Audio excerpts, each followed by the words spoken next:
If I've learned anything about my 21 years in Sacramento, it's that opportunity knocks every day. When you have an opportunity to be on the street, supporting our Sacramento police officers in one capacity or another. What you're about to hear is a call we hear all too often. Sacramento fire personnel calling Sacramento police for help in dealing with an unruly or unwilling subject. Because this incident occurred at City Hall, where Occupy has been tying up police resources, it drew our attention. Mischaracterization of our officers' conduct in doing their duty at City Hall has been a big issue for us.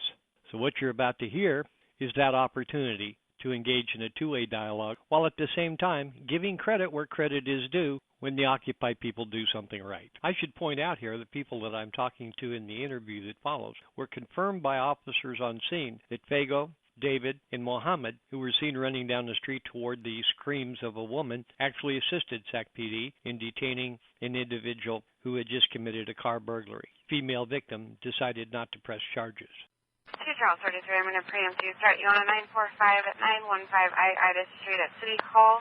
Plane on 9th Street side. Buyers on scene requesting PD. You recall that here for a subject who fell. Now there's a law 415 going on, and the subject is trying to hit people. 945, 915 Ida Street at City Hall and 3M. And Sam 3, looks like I have a separate 415 on the north side of City Hall. Sam 3, did you want me to put you on it or make up a new call? Be on it. Check. 31, I'm in route 3 Sam 3.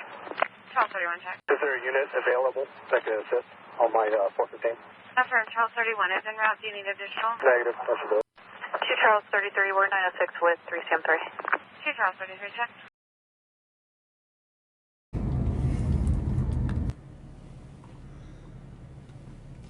Well, she's up and talking, and it looks like just not quite sure what we've got here. And now we got people running.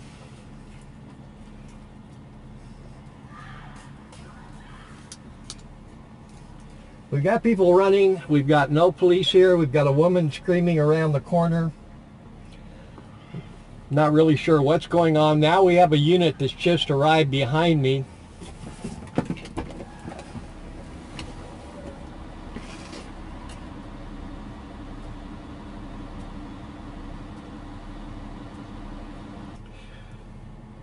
This appears to be a little 415 around the corner.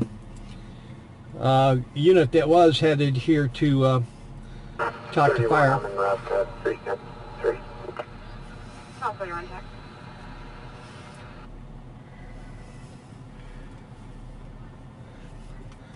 So apparently that's the sergeant's car who was arriving here to the scene when this other thing broke out.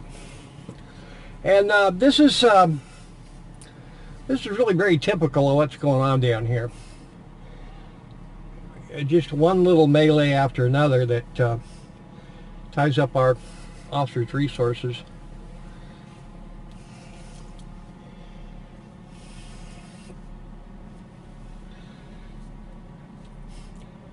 Interesting that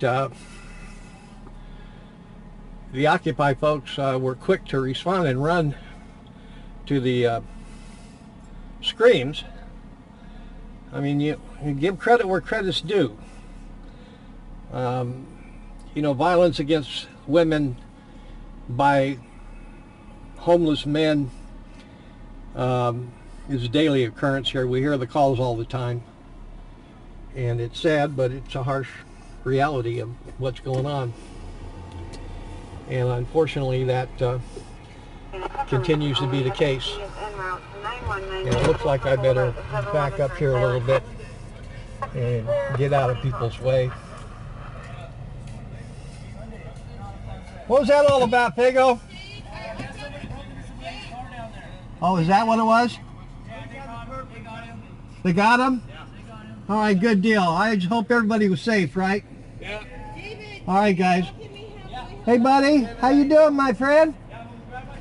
Hey, did you get my message, buddy? No, man. I sent you a message on Facebook, I don't have man. any internet right now. All right. Let me tell you what I sent you. Mm-hmm. Okay? Here's what I sent you. Mm-hmm. You know, I always thank you for your service, young man. These guys are out here dealing with you. You think they want to do that? No. But you know, when people lie about them and say they didn't call medics, when they did, I've got the audio to prove it. And when it happened, I was down the street. You guys don't see me all the time. So that's who like said they didn't call the medics? Your people, Okay. all over Facebook, to the news media. I've got the transcripts. Bottom line, my friend, is this. You remember what our troops went through when they came home from Vietnam? Oh yeah. You know, in my old view, I'm 70 years old, in my view... You're 70? Yes, sir. Oh damn, right on. My view... Respect. My view, when people lie about officers, just outright lie about them, that's like spitting on a soldier coming home. Did the people who said that know the information that you had? Why wouldn't they? The statement that was put on Facebook, and it was on Fago's one and on Occupy Sacramento, was they yelled for police to call medical for a guy who was down and out, and the police refused to do it, but only ran over when the ambulance showed up. Yeah, they only came over in the ambulance. But that's an outright lie. It was Lincoln 15 that made the call. It was 3 Sam 3 that followed it up. Now, I never said that the cops didn't call the medics because I have no Well, way no, of it wasn't knowing you that posted But anything. The thing is, Wait, if you knew these officers, when somebody's in trouble, they'll make that call to fire. Yeah, it doesn't make any difference who they are, what color they are, whether they're part of Occupy, or they're a fucking Martian that just dropped off from Plum Place. Right. If somebody's in trouble, they're going to call fire, just like, you know, shit happens all the time, man. You know? Well, So the only thing I ask you guys to do is be honest about it. That's all I ask you to do. Okay? When the guy was having the heart attack or whatever, we asked for the medics, and it seemed that nobody called. And it's like, okay, well, I'm just telling you. But the bottom line is, you have your approach, and you're entitled to your approach. Whether I think it's right or wrong is of no consequence. I'm nobody. I'm just another guy out here trying to help out and do my thing. we're all people. Okay? Because whining and complaining about a problem never solved one. Worrying about shit never fixes the problem you're worried about, does it? It takes people working together, coming across the table, having a conversation. Fago, remember I had a phone conversation with you a week before that city council meeting, and I told you exactly what was going to happen. They were going to... Well, you heard we got them about to go look in Seattle and think about redoing the tent city now, right? Well, that's important, and you got to get, you know, I know you're not going to give up on this. I wish you would. There's a better way. There's a better way. But I don't feel that you folks were prepared that night. And that's why I called you and wanted you to come over, and I wanted you to come sit down with me. Okay? We have to learn to talk to each other. Oh, yeah. Not at each other, but with each other, guys. I mean, I think I have some kind of track record going back with you guys all the way to the very first night of Occupy in Cesar Chavez Park. And you know what? All the way up until the main guys left, you guys honored that pledge, and I was honored by your pledge. And we went before City Council, and we had people from all over the country watching that particular night. And I said to the council, you've heard the term on their live stream. You've heard it all over the nation. The nation is watching. Well, I want you to know tonight, in cities all over the nation, we have our friends that are watching this council session, because this is a model for Occupy. This is a city where Occupy at the General Assembly made a pact and a treaty with our police officers. And there has been nothing but respect the entire time, even during arrests. Right? Yeah. Didn't you guys hold that pledge? Yeah. We've held the pledge, yeah. Okay. And sometimes the officers get a little bit exuberant, and sometimes this and that, but all in all, it seems to be working. Nobody's been shot, no protesters have gone overboard. Everything's been, we want the First Amendment right here. And if we don't have that, what's it all for? I understand.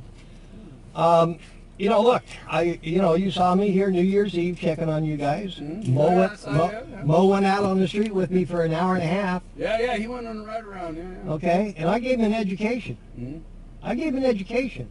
Mm-hmm. But apparently he didn't listen. He was arrested twice after that. What can I say? Mm-hmm.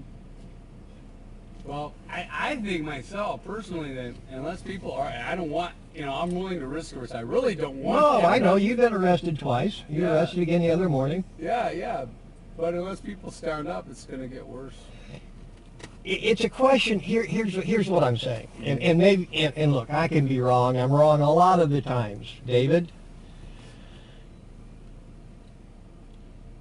It's like the old saying about if you don't remember your history, you're doomed to repeat the failures of it, right? So if the strategy you're using is continually not working, you have to reinvent yourselves. You have to find other ways, okay? Now, my suggestion is the place where you guys should be protesting and not camping out. Know the law's there until it's repealed. Nothing's going to change. An attorney general's opinion is not a matter of fact in law. You can sit there and quote that all day long, but they're going to tell you just exactly what the facts are. The courts in the state of California have upheld it. It's constitutional. And until it gets to the federal level, that's the law. That's the rule of law. However, here's what I suggest. I think if you want to get attention and call out the issues here, that you ought to be thinking about where the power is. Where do these guys hang out? Where do these folks go eat their $500 lunches with their campaign contributors? Where are the headquarters for some of these nonprofits that are milking the taxpayers out of millions of dollars and can't demonstrate what they're doing with the money?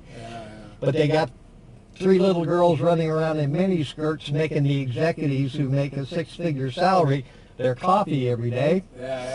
They travel to Washington. They have photo ops with the president and talk about everything they're going to do next year. Next year.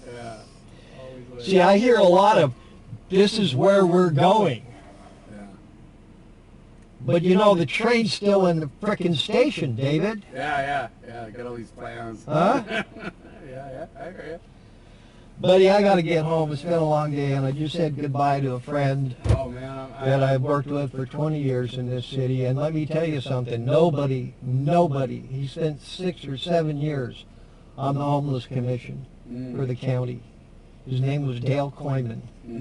And I'd be willing to bet that none of your folks out here even know who that man was. I never heard of him. I know. And it sounds like a good guy, might be even to emulate. Know some stuff about him, man. I tell you what, he has written on the Chief's social network next door about the homeless issues.